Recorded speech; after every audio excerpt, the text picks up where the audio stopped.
7 روز کے اندر اندر عمران خان صاحب کے اوپر شاہ محمود قریشی کے اوپر فرد جرم عائد ہو جائے گی، اور 1.5 گھنٹہ یہ سماعت جاری رہی. اس میں خان صاحب نے میکسیمم ٹائم اپنے وکلا کو دیا، یا ان کے وکلا کے ساتھ کچھ نوٹس ایکسچینج ہوئے، انہوں نے الیکشن کے اوپر بات چیت کی. اور اس میں جو سب سے بڑی بات یہ تھی کہ اس سب کے باوجود بھی کچھ صحافیوں کو، خاص طور پہ انٹرنیشنل میڈیا سے جو وابستہ لوگ تھے، ان کو اندر جانے کی اجازت نہیں ملی.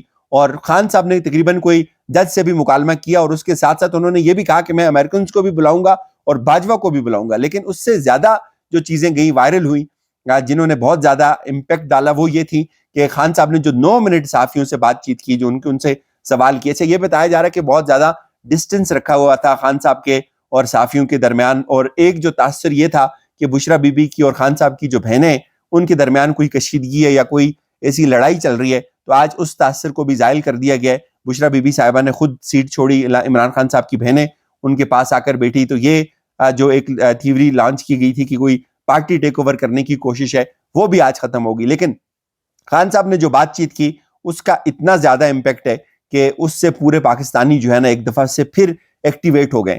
اور عمران خان صاحب کا ایک جو جملہ تھا، اس کے اوپر بڑے بڑوں کو جو ہے وہ اب رد عمل دینے کے اوپر اس نے مجبور کر دیا ہے.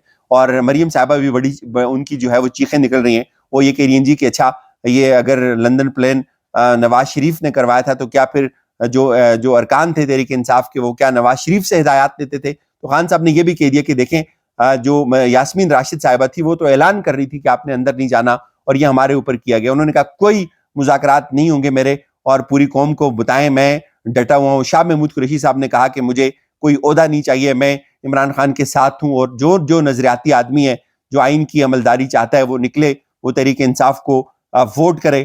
اور یہ عمران خان صاحب کی جو آج کی جو پیشی ہے، آج کی جو سماعت ہے، اس نے مجھے ذاتی طور پر یہ لگتا ہے کہ جو پچھلے کچھ عرصے کے اندر کیا گیا کہ خان کو میڈیا سے اوجھل رکھا جائے، تو شاید قوم جو ہے وہ بالکل ایک ڈسٹنس آ جائے گا عمران خان صاحب کے اور عوام کے درمیان، تو شاید وہ ورک آؤٹ کر جائے، شاید اس کا کوئی اچھا نتیجہ نکلے. جتنا عمران خان کو قوم سے دور رکھا گیا، اس کا الٹا نتیجہ نکلا. اور آج جو جملے سامنے آئے، ان جملوں نے ایک دو چیزیں واضح کر دی. ایک تو بھائی عمران خان ڈیل لینے کے موڈ میں نہیں ہے، عمران خان ٹوٹا ہوا نہیں ہے، عمران خان جیل سے پریشان نہیں ہے. اور وہ لوگ جو کہتے تھے یہ 1 ہفتہ جیل کے اندر نہیں رہ سکتا، یہ 24 گھنٹے جیل کے اندر نہیں گزار سکتا، آج اس کو 120 دن ہونے والے ہیں، وہ جیل کے اندر موجود ہے، وہ ڈٹا ہوا ہے. اور وہ جیل کے اندر سے ایسی تڑیاں لگاتا ہے، وہ اٹھ کے روسٹرم کے اوپر آ جاتا ہے، وہ ججوں سے مکالمے کرنے لگ جاتا ہے، وہ طاقتور لوگوں کو للکارنے لگ جاتا ہے، وہ امریکہ کو للکارنے لگ جاتا ہے. حالانکہ اعتزاز احسن صاحب کے بقول کہ یہ جو سزا عمران خان صاحب کو دی جا رہی ہے، اس میں امریکنز پھنسیں گے. اگر یہ بات اس کیس کا اس رخ کے اوپر ٹرائل شروع ہو جائے کہ یہ جو خط آیا تھا، امریکنز نے خط لکھا تھا، تو اس ظاہر ہے ایک سفیر کو بچانے کی پوری کوشش ہو رہی ہے. تو وہ وہاں پہ کھڑا ہے، وہ ڈیل نہیں لے رہا.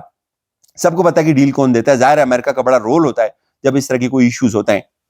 وہ جیل کے اندر ہے، اس کے پاس ایک ہی طاقت ہے، یا اس کے ایمان کی طاقت ہے، یا اس کے بعد پھر عوام کی طاقت ہے. اور وہ عوام کے بل بوتے کے اوپر، آپ کے ووٹوں کے بل بوتے کے اوپر آج وہ ایک دفعہ پھر للکارا ہے اس نے.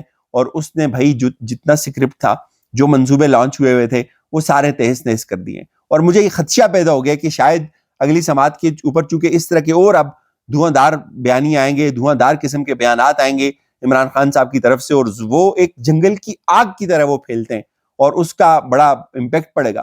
اور جو سکرپٹ ہے وہ لیر و لیر آلریڈی ہو چکا ہوا ہے. اور ظاہر ہے اب جب آگے جیسے جیسے چیزیں آگے بڑھیں گی، خان صاحب کے اور بیانات آنے شروع ہوں گے، تو یہ چیز تو اب افورڈ نہیں ہو سکتی نا. ایک محنت تھی، ایک پرپز فل محنت تھی، کہ پرپز یہ تھا کہ لوگ جو ہے وہ ماند پڑ جائیں، ان کے حوصلے ٹوٹ جائیں، اور وہ جیل کے اندر بیٹھے ہوئے عمران خان صاحب سے بالکل لا تعلق ہو جائے. تو عمران خان صاحب کے چند ایک جملوں نے پوری قوم کو ایک دفعہ پھر ان کے ساتھ جوڑ دیا. اگر کہیں تھوڑا بہت گیپ آیا ہوا بھی تھا کہ شاید یہ تاثر تھا کہ یار عمران خان شاید ڈیل کرنے کے اوپر آ جائے، یا مجبور ہو جائے، یا اس سے زیادہ وہ برداشت نہ کر سکے، تو وہ سارا تاثر زائل ہو گیا ہے. اور ایک دفعہ پھر قوم کے اندر ایک نئی روح پھونک دی ہے، ایک نئی امید جگا دی ہے عمران خان نے. وہ کہتا ہے کہ پوری قوم کو بتا دیں میں ڈٹا ہوا ہوں، میں مصلحت نہیں کروں گا، میں مذاکرات نہیں کروں گا. تو اس کا یہ مطلب ہے کہ بھائی سادہ سا مطلب ہے کہ خان ٹوٹ بھی نہیں رہا، خان مذاکرات کرنے کے موڈ میں بھی نہیں ہے. اور وہ بتایا جا رہا ہے کہ جیسے عمران خان صاحب 9 مئی سے پہلے جب عدالتوں کے اندر آتے تھے، جس اعتماد کے ساتھ وہ اندر سے بیٹھ کے اسٹریٹجی بناتا ہے، اور وہ پورا سکرپٹ، پورا جو کھیل ہوتا ہے، اس پورے کھیل کا حلیہ بگاڑ دیتا ہے. اور اس پورے کھیل کو پھر جو سکرپٹ رائٹر اس کو نئے سرے سے مرتب کرنا پڑتا ہے، اور اگلی سماعت پہ پھر وہ کچھ ویسی چال چلے گا کہ اس وقت تک جو عمارت کھڑی کی جائے گی وہ تاش کے پتوں کی طرح گر جائے گی۔ اجازت دیجیے، اپنا خیال رکھیے گا، خدا حافظ۔